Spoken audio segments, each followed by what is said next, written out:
Então eu não posso ir lá, né? Porque eu estou na casa de vocês. Ah, entendi. E eu tenho carro. Você tem carro? Que cor que é teu carro? Rosa. Que lindo! E você tem carro rosa também? Não, o meu é cinza. Cor de rato. Cor de rato. E nem a cor do carro do meu avô. Teu avô é cor de rato? Sim. Ah, entendi. Cor. Tô preparando um lanchinho, tá? Pra você poder passar o tempo aí do teu avô. O meu avô estou na casa de vocês. Porque ninguém merece, né? Ficar esperando esse avião sem comer. Eu não estou no avião, estou na casa de vocês mesmo. E as crianças? As crianças vão comer pastel também. Macaco, vamos comer pastel agora. Vamos comer um pouquinho pra lá. Ô macaco, para de atravessar o meio da rua. Tá filmando? Não, tô brincando só com o jogo do Pokémon. Que jogo? Não pode dizer meu joguinho, que é de adulto.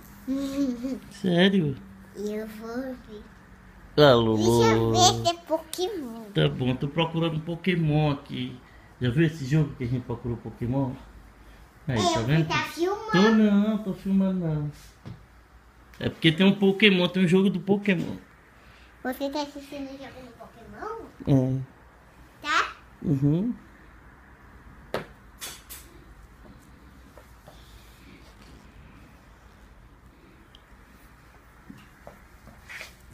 Agora tá na hora de comer pastel.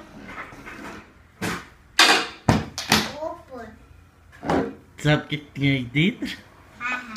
Computador da mamãe. Eu vou pegar porque eu sou mãe. Essa mulher aqui é muito forte.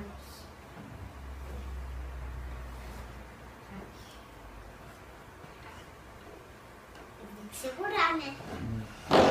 Não é assim. Me dá, que eu guardo. Eu vou ter que precisar para os meus filhos sentarem aqui. Filhos? Guarda aqui. Guarda esse computador. Tá tudo.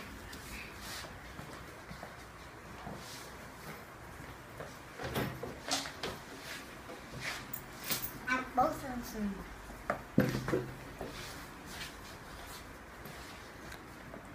Tá jogando ainda? Tô.